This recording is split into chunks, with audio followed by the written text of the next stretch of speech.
बिस्मिल्लाहिर्रहमानिर्रहीम। ख़ातिन हज़रात अस्सलाम वालेकुम। अपने करियर के मुख्तलिफ़ हिस्सों में मुझे जिन अदारों में काम करने का मौका मिला उनमें यूनिवर्सिटियाँ भी हैं और उसमें अदारे भी। इत्तेफाक ये इन सब में लड़के और लड़कियाँ इकट्ठे काम करते, इकट्ठे पढ़ते हैं। इन सब को देखते हुए बहुत सी चीज़ें सीखने का मौका मिलता है। कभी कभी हंसी आती है, कभी गुस्सा आता था, पर उसमें सीखने वाली बहुत सी चीज़ें थीं।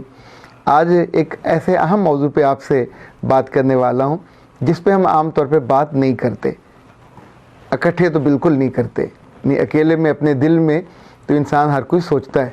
हुआ यूँ कि चंद रोज़ पहले मुझे पंजाब की एक बहुत बड़ी और बड़ी खूबसूरत यूनिवर्सिटी में जाने का इत्तेफाक हुआ। एक छोटे ग्रुप के साथ हम एक हॉल में बैठे गपशप कर रहे थे, तो एक साइड पे थोड़ा हमसे दूर एक अकेली लड़की बैठी, कानों में लगा के, तो वो कुछ काम भी कर रही होगी, कोई गाना वाना सुन रही होगी।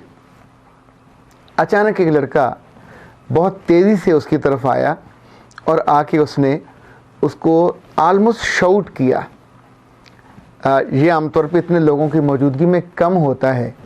जो लफ्ज़ उसने इस्तेमाल किए वो मेरे कानों तक पहुँचे और उसने उससे कहा कि मैं वहाँ बैठा था और फलां लड़का मेरे पास आया और उसने कहा कि तुम्हारी जीएफ गला खोल के बैठी हुई है और जाओ तुम भी जाके गिरेबान में झांक के आओ।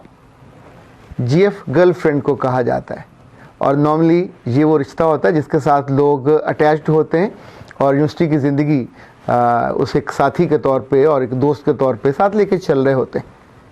फिर उसने उसका जो डाउन नेक था उसको बंद करने की कोशिश की, को वहाँ बटन को ढूंढा, वो नहीं पाया, तो उसने फिर उसको गुस्से से कहा कि इसको बंद करो। अच्छा, when he was doing all this activity the girl was steering at him और she was smiling। तब उसने कहा कि it's not so romantic, it's very insulting।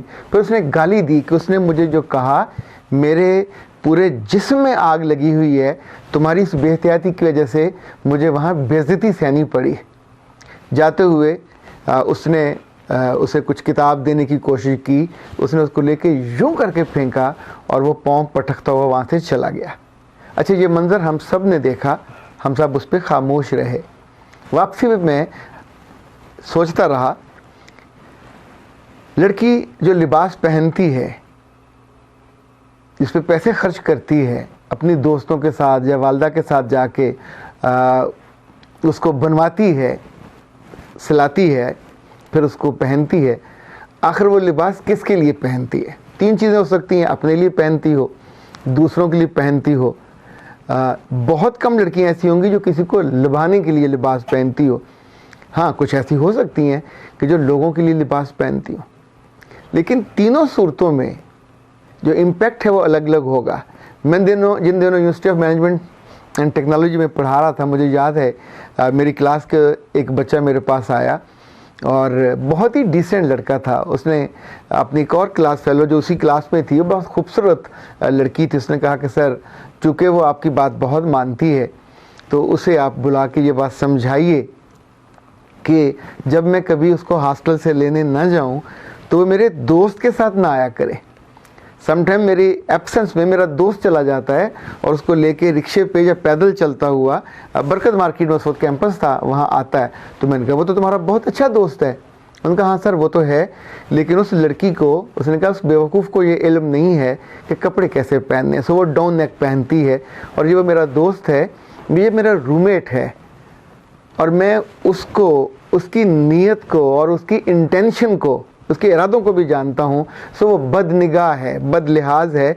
मैं जानता हूँ हाँ वो क्यों जाता है, वो जानता है कि वो मेरी जीएफ है, लेकिन इसके बावजूद वो जाके बदनिगाही के लिए वहाँ जाता है, चूँकि उसको, वो इतनी इनोसेंट है, उसको इल्म ही नहीं होता। खातिन हज़रात, इसमें सिर्फ बच्ची कसूरवार नहीं है।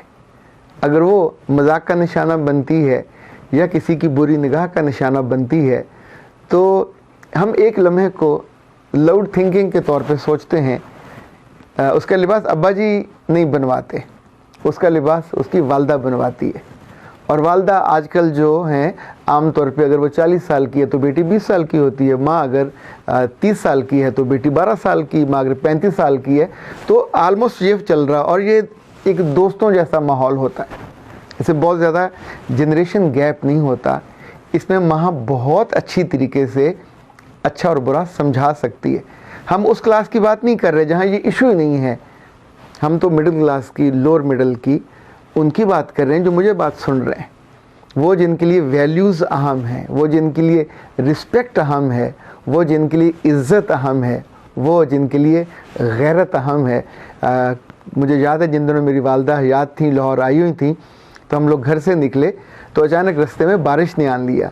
तो लाहौर में एक जगह है जिसको भेकेवाल या भलेकेवाल मोड़ कहते हैं, ये यूनिवर्सिटी के बिल्कुल साथ है। वहाँ हम सिग्नल पे रुके हुए थे, बारिश हो रही थी और हमसे आगे जो मोटरसाइकिल वाला था उसके पीछे खातून थी। जब बारिश बरसी तो उसकी शर्ट गीली हो गई। अब हर गाड़ी की लाइट उस पर पड़ रही थी और कुछ मोटरसाइकिलों वाले जो वहाँ उस लाइट में उसको देखते थे, फिर रुकते थे, फिर अपनी स्पीड आहिस्ता करते थे और फिर उस पर कमेंट्स करते थे। आलमोस्ट उसका पूरा बदन नज़र आ रहा था। मेरी वालदा ने मुझसे कहा, बेटा इसके करीब जाके ज़रा गाड़ी रोको। मैंने थोड़ा आगे करके जब तक हम पायलट स्कूल के पास पहुँचे तो मैंने उसको इंडिकेटर दिया, उसको रोका। तो मेरी वालदा चूँकि दुपट्टे के साथ शॉल भी लेती थी, उन्होंने शॉल उतारी और शीशा नीचे कर कहा, बेटा ये ले लो और घर से निकलते हुए थोड़ी एहतियात कर लिया करो। अच्छा, जब हम वहाँ से चला तो मैं कितनी देर सोचता रहा, मेरी माँ तो मेरी माँ है, पर ये उसने जो काम किया ये जगत माँ वाला काम किया है। जब आप दूसरी की बेटी को अपनी बेटी समझते हैं तो उसके बदन को ढांपा हुआ भी देखना चाहते हैं। शायद इससे ज़्यादा आप लोगों की नंगी निगाहों से उसको बचाना चाहते हैं, और ये काम जो अपनी माँ है वो ज़्यादा बेहतर कर सकती है, वो ज़्यादा प्यार से समझा सकती है, बता सकती है। सलामत रहिए, आपकी इज़्ज़तें सलामत रहें और ये सलामती का सफ़र आगे आपसे चलता रहे।